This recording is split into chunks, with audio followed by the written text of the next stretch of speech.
미래지도자 한미동맹이 한반도에 진행하는 다음 강의 주제는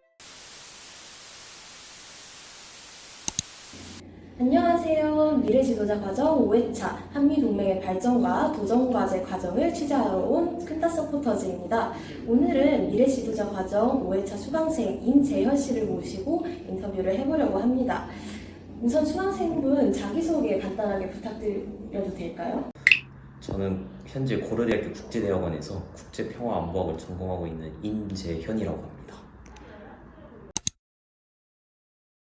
국제평화안보학 전공하고 계시다고 하셨는데 그럼 혹시 오늘 강의나 지난 강의 내용 중에 연결 지을 수 있는 부분이 있었나요? 일단 제 전공이 이제 구체적으로 일제 정치나 이제 안보학을 중심으로 다루고 있는데 지금까지 들었던 강의들 중에서는 이제 미중 패권 경쟁이라든가 아니면 일본 한일 관계 기술 등 다양한 분야에서 다루다 보니까 다양한 인사이트를 얻을 수 있어서 매우 도움이 되었습니다. 그러면 지금까지의 논의를 종합해서 한미동맹에 대해서 어떤 이상을 갖고 계시고 그러한 이상을 이루기 위해서는 어떤 변화나 발전이 요구되는지 조금 설명해 주시겠어요? 단순하게 한미동맹이 한반도에만 국한된 게 아니라 지역적 차원에서의 이제 문제를 해결하는 데 좀 더 앞서 나가야 된다 생각합니다. 이제 그러기 위해서는 저는 한국과 미국이 각자 인도태평양 전략을 서로 합치면서 인도태평양 지역에서 공동의 문제를 해결할 수 있는 길을 만들어야 된다고 저는 생각합니다. 조금 더 구체적인 쟁점들로 들어가서 이번 미국 대선이 한미 동맹에 어떤 영향을 줄 거라고 생각하시는지 들어보고 싶은데요. 일단 제가 미국 대선 각 후보별로 정책을 제가 따로 한번 봤던 적이 있었는데요. 그 부분에 대해서 자세히 들여다보면 일단 한미 관계에서 일단 어느 후보가 되든 한국에 있어서는 그렇게 쉽지 않을 것이라고 생각합니다. 일단 트럼프의 경우는 전 한미 동맹의 신뢰성에 대한 문제를 계속 제기할 것이고, 그리고 해리스의 경우에는 한국과 미국 간의 이 경제 관계에서 나름 압박 기조를 유지할 것으로 보이기 때문에 분명히 어떤 후보든 한미 관계에 있어서는 생각보다 쉽지 않은 길이 열릴 것이다라고 저는 생각하고 있습니다. 그 한미일 캠프 데이비드 회담이 이제 막 1주년이 지난 시점인데 그러면 한미 동맹이 우선 한미일 동맹을 유지하기 위해서는 한국이 특별히 더 보완하거나 노력할 점 있을까요? 그 부분에 대해서는 저는 한국이 더욱 신경 써야 되는 것이 일본과의 관계라고 생각합니다. 사실 미국 입장에서는 한미일 간의 이런 안보 협력을 계속해서 추구해 왔지만 가장 어려웠던 점이 이제 한국과 일본 간의 이 병국이 컸던 이 관계 때문인데요. 현재로서는 한국과 일본 간의 관계가 분명히 좋지만 이제 역사 문제나 이제 다른 이제 민감한 문제들이 다시 수면 위로 올라왔을 때는 분명히 어려움이 있을 겁니다. 그렇기 때문에 저는 한국이 일본과의 관계를 그래도 평탄하게 유지할 수 있느냐 없느냐 그것이 제일 중요하다고 저는 생각합니다. 현재 지금 진행 중인 프로젝트에 관해서 질문을 드리고 싶은데요. 네. 이제 한미동맹과 확장 억제라는 이 주제를 선정하셨는데 이 주제를 선정하게 된 특별한 계기가 있을까요? 이제 원래부터도 국방안보 쪽에도 관심이 있었고 더군다나 이제 미국 대선과 관련해서 이제 한미 확장 억제 관련해서 계속해서 이런 논의들이 되고 있는데 그렇다 보니까 이제 제 관심사를 더욱더 발전시키고 현재 이슈와 관련된 게 무엇이 있을까 생각해 보다가 이제 한미동맹과 이 확장 억제를 제가 주제를 선정하게 되었습니다. 프로젝트를 통해서 얻고 싶은 성과나 기대하는 바가 있다면 말씀해 주실 수 있을까요? 기존에 논의되었던 이런 인사이트보다는 좀 더 새로운 시각에서 이 문제를 바라볼 수 있는 그런 거를 좀 더 얻고 싶습니다. 그 연구를 진행하는 과정에서 어떤 어려움이나 장애물 같은 게 있으셨다면 혹시 어떤 걸까요?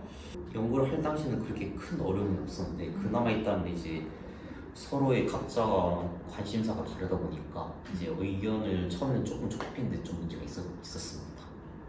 어떤 분께서 이제 원자력 쪽으로 NPT 관련해서 중점적으로 바라보신 경우도 있었고 이제 저 같은 경우는 이제 군사안보 쪽으로 중점적으로 보신 경우도 있고 어떤 분은 아예 국제정치 쪽 관점으로 하시는 분도 있고 네, 그랬습니다. 또 어떤 틀이나 또는 방법론을 사용해서 연구하고 계시는지 그리고 어떤 변수들을 설정하셨는지 등등 조금 더 자세한 얘기를 듣고 싶은데요. 네. 일단 다른 부분은 제가 정확하게는 구체적으로 설명드릴 수 없는데 일단 변수라고 한다면 아마 미국 대선이 아닐까 싶습니다. 트럼프 같은 경우에는 한미 동맹 관계 자체를 애초에 불신한 입장이고 그리고 해리스는 한미 관계의 동맹을 유지하자는 입장은 너무나도 극명히 다르기 때문에 저희는 그것을 중점적으로 변수로 두고 있습니다. 이제 수강생분들께서 아까도 네. 각자 분야가 있다고 하셨고 원래 논문을 쓰시던 분들이신데 그러면 이제 각자만의 어떤 보유한 논문 작성 방법이 있으시거나 그렇다면 저는 일단 특정 주제를 만약 논문 주제로 잡는다면 일단 뭐 관련 논문이 있는 것도 중요하지만 돌아가는 동향에 관련한 뭐 뉴스나 이런 것들 보면서 거기서 나오는 키포인트들을 저는 우선적으로 파악한 다음에 그와 관련해서 이제 로드맵을 그린다 이렇게 생각하시면 될 것 같습니다. 이제 미래 지도자 과정 관련해서 상반기 활동에서 여러 가지 강의 주제들을 다뤘었는데 그 중에 가장 흥미로웠던 강의 주제가 있을까요? 아마 중국과 관련됐던 그 부분이었던 것 같습니다. 물론 이제 흥미를 돋구기 위한 퀴즈는 있지만 이제 남중국해를 먼저 언급함으로써 이제 처음부터 이제 저희들의 그 관심을 유도함으로써 이제 주제에 대해서 좀 더 깊게 들어갈 수 있었기 때문에 저는 그 강연이 제일 좋았던 걸 기억합니다. 다음 강의 주제인 경제 안보와 관련해서는 기대하시는 내용이나 아니면 얻어가고 싶은 점이 있을까요? 경제안보와 관련해서는 저는 일단 반도체 쪽으로 좀 더 많은 인사이트를 얻고 싶습니다. 왜냐면 한국의 주요 산업이 반도체이고 그리고 미국에서도 가장 핵심으로 보고 있는 산업이 반도체 산업이다 보니까 과연 그 부분에 대해서 과연 어떠한 입장을 가지고 계신지 좀 더 알고 싶습니다. 지금까지 인터뷰 진행해봤는데 전반적인 소감이나 좀 마무리로 하고 싶은 말씀이 있으시면 해주시죠. 미래지도자 과정에 들어오면서 일단은 많은 사람들이 과연 이 프로그램이 과연 가치가 있는가라고 생각할 수 있는데 저 입장에서는 이제 다양한 것을 배울 수 있었고 그리고 새로운 시각들을 얻어갈 수 있었기 때문에 저는 이 프로그램을 수강할 만한 가치가 있다고 저는 봅니다. 그러면 이상으로 인터뷰 큰다 서포터즈와 미래 지도자 과정 수강